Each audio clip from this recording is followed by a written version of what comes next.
Right, well, here it is. Episode 6 of my Great Guitar Build-Off is finally coming. Feels good to get in the shed. And also, it's going to be cool because first episode where I'm wearing my GGBO t-shirt. You might notice that this is kind of sawdusty already. I haven't actually done anything with the guitar. I feel like I'm procrastinating a little bit. It's because I'm at the point where it's probably the most intimidating part of the build for me is doing the neck pocket. But what I decided to do was I had a load of stuff that was at the side of my shed that was like, needs to go to the tip. Took a load away. And you can see down there, so that's my little bit of sawdust. So I didn't bother using my extractor because at first there were some nails in it. But what I've done is, I've actually done something quite fun. So, under this section of my bench here, used to be completely open. Well, now what I've done is, so up on that top support there, I put all my clamps on. And obviously there was some on that side and that side, so they were well hidden. It was really cool. But then they were just getting in my way and it was getting annoying having to go all the way under to get one clamp. And the wood here is actually from an old pallet that I ripped apart quite a while ago, and originally I wasn't going to use it. But I suddenly looked at it and thought, I could use that. Yeah, so I actually managed to make myself a couple of shelves. Obviously this top one I've used some leftover like OSB and 6mm MDF because obviously these clamps needed to be a bit more supportive, but the bottom shelf, I can stop my motor saw when it's in here. All that kind of stuff. So yeah, so that's why there's sawdust everywhere. What I'm going to do first, before I get into the actual neck pocket routing and all that stuff, talk about the neck itself, because in my last post I mentioned that the template was slightly off, and I'll explain how I managed to get around that. So I'm going to put you sort of a upward view, so kind of what I do normally when you're facing down on the guitar. It's also a lot easier for me to see what I'm doing as well. And then, yeah, I'm going to get onto the neck pocket right now. I may stop the footage randomly. I'm currently expecting something to be delivered, and it's going to make my life a lot easier. But I'll explain that, and I might as well unbox it while I'm here. It's just tools. So anyway, that's enough talking. I'm going to show you this, what I've been working on with the Headstock. So as you can tell, I'm all kind of prepared, ready for this part of the video, which is a pleasant change. But anyway, I'm going to move this body out of the way for a minute. And I'm going to move the template. So obviously what I've done with the neck now is, you might be able to tell in comparison to when I had it before, I've conditioned it, and honestly it looks so much nicer now. Obviously I've got wood part, sawdust on it already, but ew. Yeah, so the nut itself, the plastic one that was on there, I thought it was going to be really hard to get off from what I had previous experience with. So on my SPH1 Mark II, when I knocked the nut out, I killed some of the binding because it was actually glued in on the side. Well, this one, all I did was like grab it like this and pull, and it came off. So when I originally worked this out, I looked at this template and thought, looking at this, clearly it's designed past the nut for this one. Because if you look at it on this full neck template here, it's exactly what I thought. So it is for definitely past the nut. But as you can probably see there, tell you what, I'm going to bring it up a bit closer.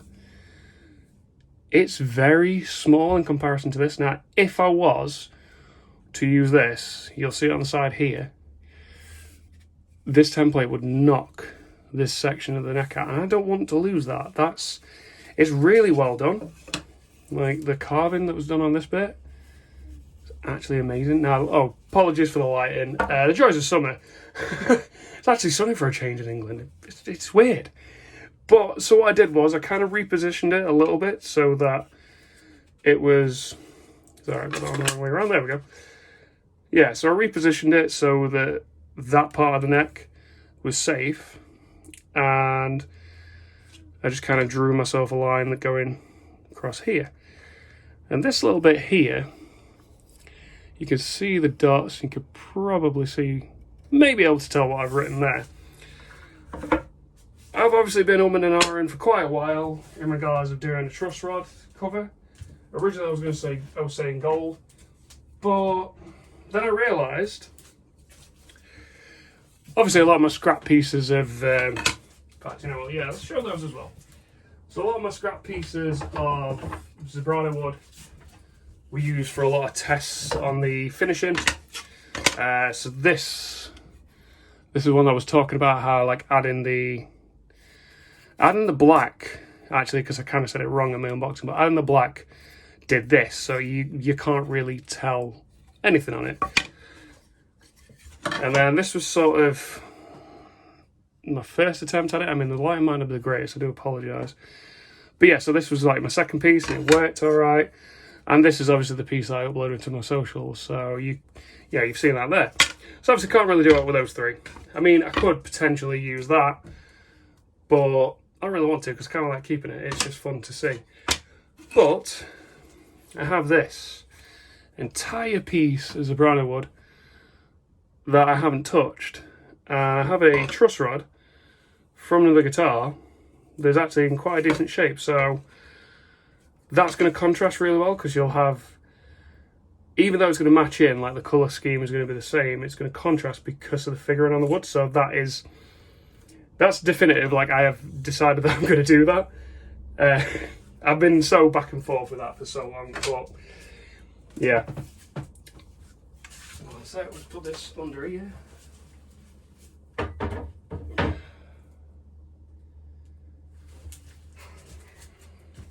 So yeah, I said originally I was going to sand the body off, but I realised that I would need to reattach a template, so it's kind of pointless. I've got to burnish these bits down. Anyway, so you can see on this template I've had to draw the centre line in a little bit because I didn't realise it. It was only on like these bits here, and it was hard for me to line it up properly.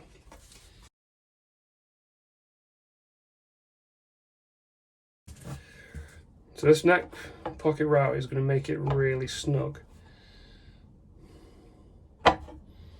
Just stay there. So I want to check.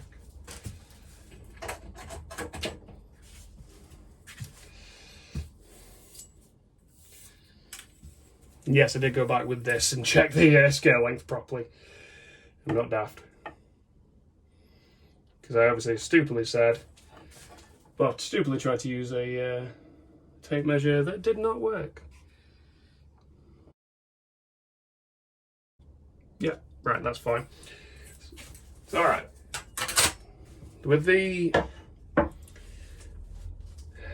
what I drew on here is slightly different. Now, I've already realised that obviously this is round and that is completely flat, which is fine because I've looked at it. Obviously I've just knocked it in a little bit there, but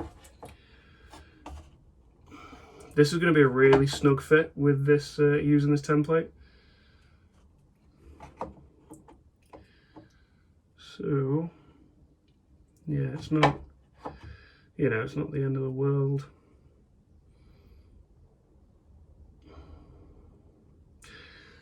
Because the thing is, like, if, say for example, if that's square and these edges are obviously round, you're not going to see it because it's underneath the end of the fretboard. That's the beauty part about the end of the fretboard. Anyway, the reason for my hesitance and everything else, and you know, all that kind of stuff, is because I don't want to mess the neck break angle up like I did on SPH1. So I'm, you know, worried about it a little bit, but I decided, screw it. Like, you know, you're not going to know what's going to happen until you actually start doing it, so what's the point in freaking out about it?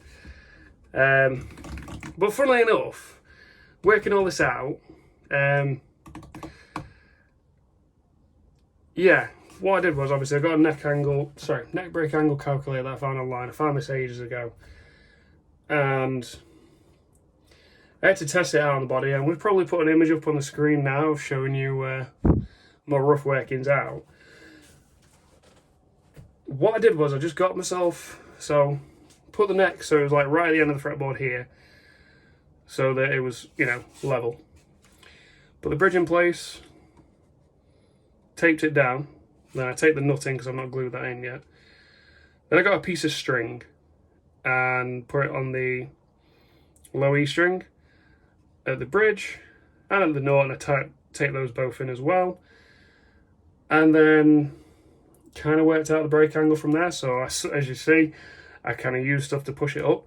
It's very minuscule. Like, even giving myself, I think I gave myself like 5mm leeway just to be safe, and it's only about a 3-degree difference. So what I'm planning on doing is literally taking this slow and steady. There is no point in me rushing this because I don't want to mess it up. But I mean, if I make it too flat, I can shim it,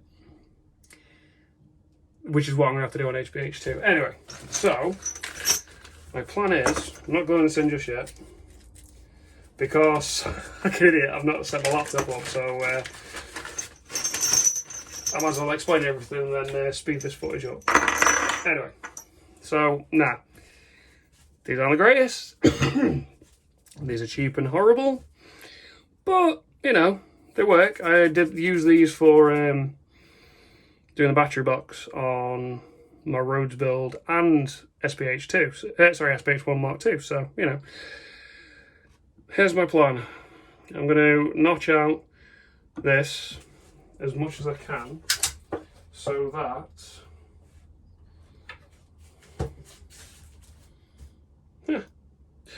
okay, so it's alright. One thing I didn't do off camera. So if I went to, say for example, if I went to the full depth of the end of this, here we go. So if I went to the full depth of that, that would actually be, you know, I mean, I need to be able to do the whole cutter.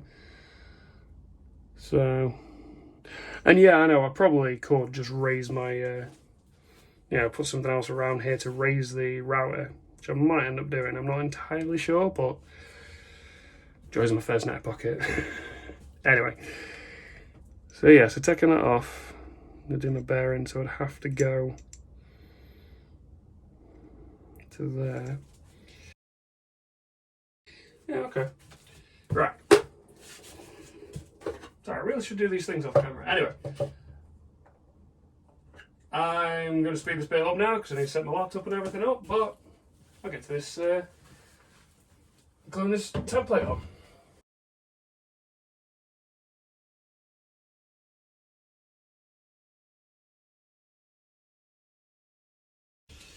Alrighty, that's all my tools and everything set up, so let's get this glued on.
Alrighty, so not going back now, Scott.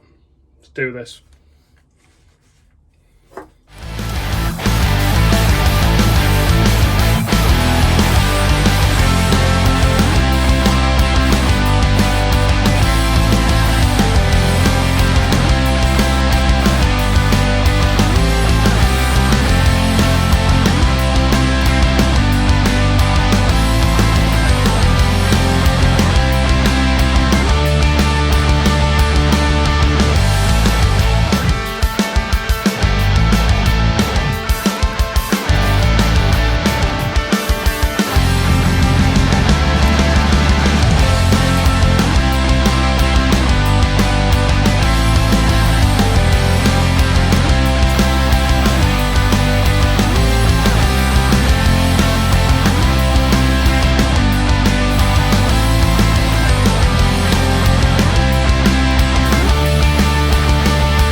Oh, it's not obvious. My headphones have died. Well, not my headphones, sorry. The Bluetooth transmitter is dead. So, yeah, I'm doing this with no tunes, hence why I'm keeping my headphones on. Anyway. Yes, I know I shouldn't be stood in front of that router, but when it's as big and bulky as this, it's really hard to see, so hence why the goggles and everything are on. Yeah, I should wear a respirator, but I've kept my top shut, so it's all good. Anyway, I'm getting to the point where you may notice sometimes it kind of goes like this. It wants to fall in. It's not really designed to go that far across. Yeah, I mean, it's probably not. It just isn't expecting that much. Anyway.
Well, that's what I get for being in front of it, eh?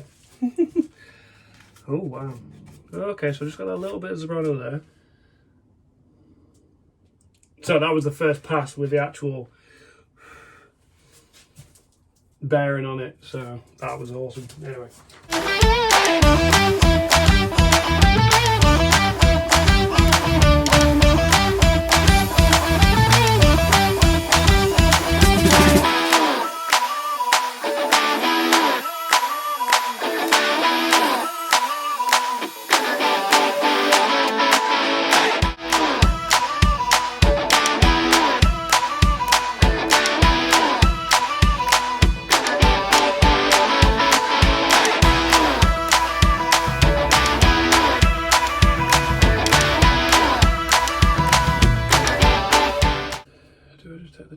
I'm just going to take the template off, guys. Take the template off, Scott. You can always reattach it.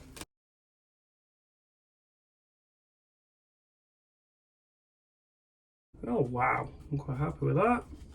What was I freaked out for? I'm mad.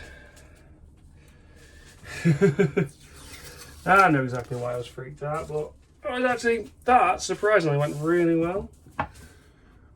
Yeah, so I am going to have to... Alright, so I can see from this neck is uneven, about a millimetre wider. What I think I'm going to do with that is I'm going to stick with the template, get it to... See, what I've done is I've marked down here the full depth. So what I think I'm going to do is I'm going to go halfway to that, and then, yeah, go about halfway. So what I can do is, if this is like a millimetre off, which it looks like it is,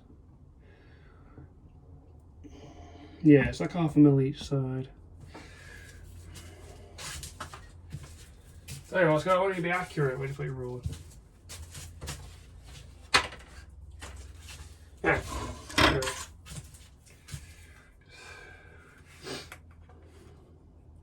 Alright, so this is 56mm heel joint, pretty standard.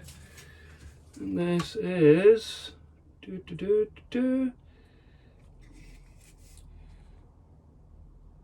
55, yeah, so 1mm out. So what I can do with that is I can literally just use a chisel and, you know, do that by hand, because there's no point using a power tool for template, you know, I don't have template for it. But wow, I'm really proud of that neck pocket. Like, that's only gone, I've only gone down 8mm, because I've only, as you can see, I'm only just coming through the Zebrano there. So you're only just seeing the ash. Yeah, Right, I think I'm going to pause the footage here because you don't need to see me glue this back on again. Yeah, so I'm going to go from there. Well, I'm back over this side. I've hopefully got the camera angle right again. So I reattached the template, moved everything across. I'm not going to take it off because it's so awkward taking it on and off. Now that I've realised that, you know, it's going to be, you know, 1 mil off, so half a mil either side. I'm still planning. I've made myself a mark. I'm going to go down about halfway, like I said, and go from there. Yeah, because once I get, that's the thing. Yeah, that's sorry. I was just thinking then why was I going to do that? The reason for that is once I get to that point, obviously I won't need the template anymore because the neck pocket will be the template. So every little pass that I make will, you know, I can put the neck in it and go from there and whatnot.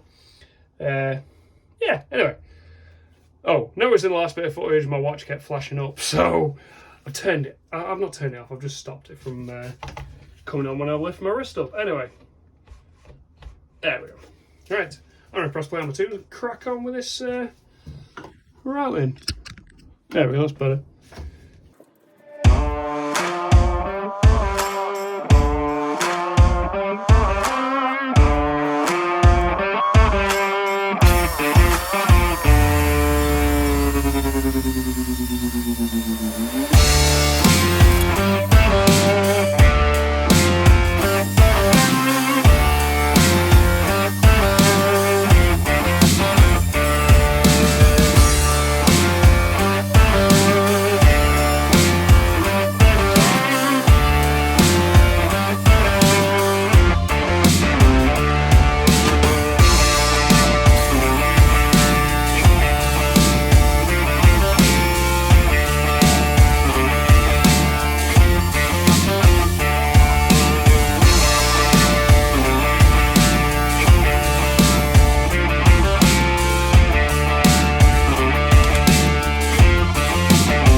Yes, I'm putting my respirator on.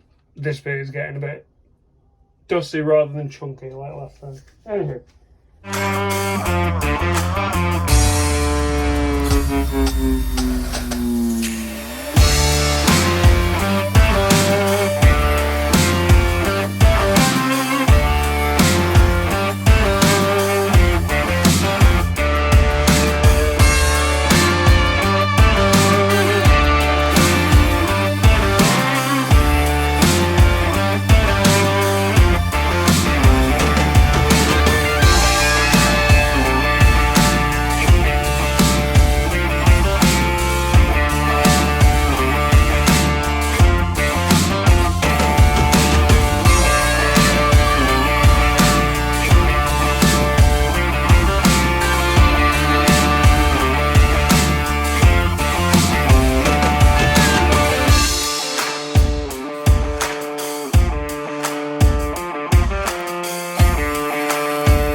reason why, obviously, I put my respirator on is definitely, as you can tell, with everything that I'm covered in and how the dust has come out. That was more true dust as opposed to like the Zebrano when it loves to chunk out, which wasn't too bad. Like, that's why I just had the glasses on. Anyway, clean myself up a little bit because, so the reason why I went like that is because I realised that I needed to go down just a little bit more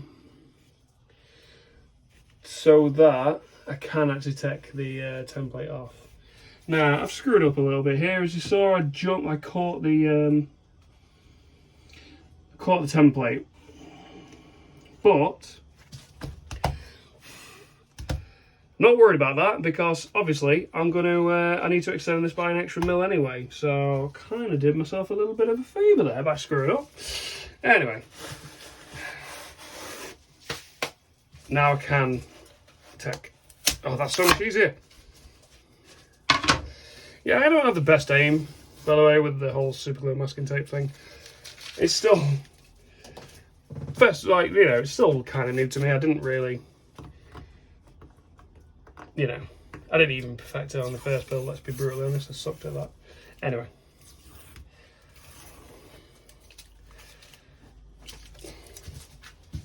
Preferably pause my tunes. Right, for some weird reason, I never managed to get internet down here, but today apparently my Wi-Fi's managed to get all the way down to the shed. I don't trust it. So it keeps trying to get me to, I'm on iTunes on that laptop, so it keeps trying to get me to sign in and stuff. Great fun.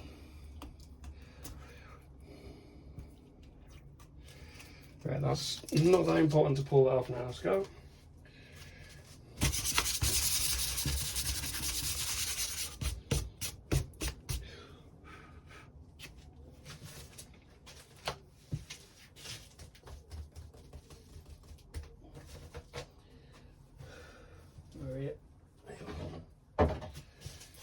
Alright, moment of truth.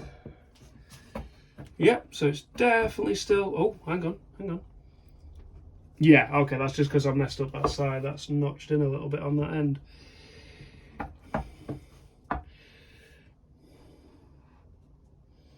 Yeah, so I've definitely still got a bit more to go. Yeah, because that's not going to sit in there. It's sitting in there right like that. Can you force it in? I don't want to mess anything up. Oh, come on. Nah, I don't want to play. I'm not wrecking the neck or the body. It's not worth it. Okay, so what I think I'm going to do is I'm going to pause footage here, clean up a lot. To be fair, everything needs charging because that battery on the battery on that's on 2, so that's probably on 1 by now. So yeah, I'm going to clean everything up. I'm going to leave this attached to this anyway, because it saves me taking off to put it back on, and yeah. Anyway, I'll pause footage here, and I shall carry on probably tomorrow. Maybe later on, see what happens. Right, well this is a very different camera angle to what I'm used to doing. So I've messed about, and I've taken this section down because I wanted to practice, because even though I've used these a lot, I've mainly been doing it like that and hammering down. Whereas this, obviously, it's a lot of delicate, intricate work. So what I've done is, I marked out 1/2 mil there. Now, with how this was at the minute, you can sort of see the messed up areas here. When you put the neck in, it's not straight, so I'm trying to make it level. So what I've done is, I've got you this angle, because obviously this is the side that I'm going to be shaving off. So it seemed a bit pointless having you up here, because I'm like, well, you're not going to see nothing. Anyway, I'm going to stop talking, put some tunes on, and get this sorted.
Well, that look there was because that I think I've done it.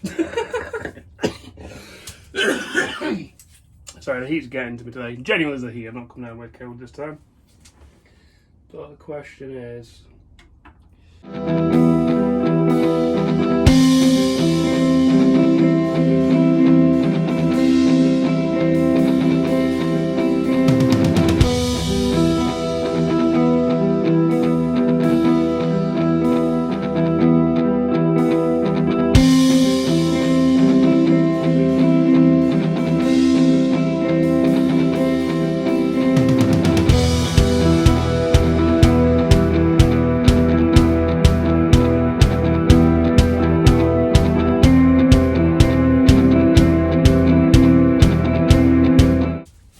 Back to chiseling.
Okay, so I think I've got it. See, I knew I was a bit worried about this for a reason, but yeah, I think I've got it. It's alright. The neck jockey itself feels a bit sloppy, but I mean when you press the neck in, you know, it does, like a minute ago it was coming out fine, but you know.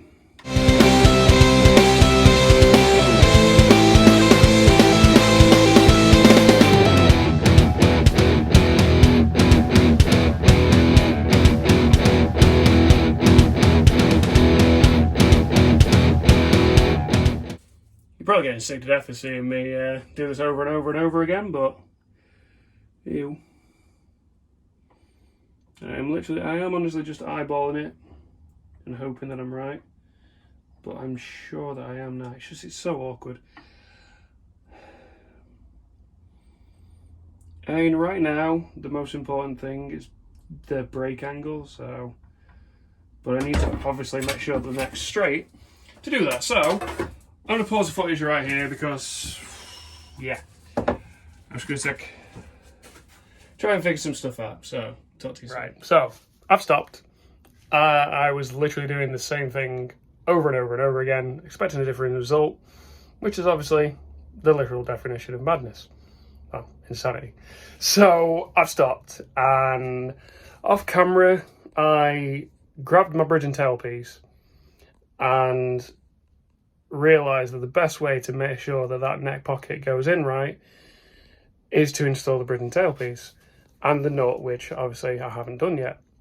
So if I carry that on, so say if I did that all in this episode, easily this would be about 45 minutes, because obviously I think at the minute it's about 25 without the bits that I'm doing today.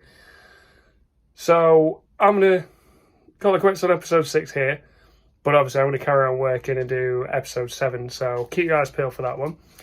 But yeah, so as soon as I've decided to finish, as always, my social links are down in the description. So I've got Facebook and Instagram on there. Feel free to like and follow my pages. Also, link down there is the Great Guitar Build Off website. So if you don't want to follow my socials specifically and you just want to do my GGBO build, you can follow me on there. So click the link, go on to the contestants, Kit Build 2022, and find my profile. But also, please go and follow everyone else. Like, look through everyone's builds, because since I've taken a break from it, like waiting on all this stuff to turn up, I've been looking at what everyone else is doing, and I'm blown away. Like, they really deserve all the support in the world, so please go and follow those guys. So that's all from me in this episode. Thanks very much for watching. I'll see you in the next.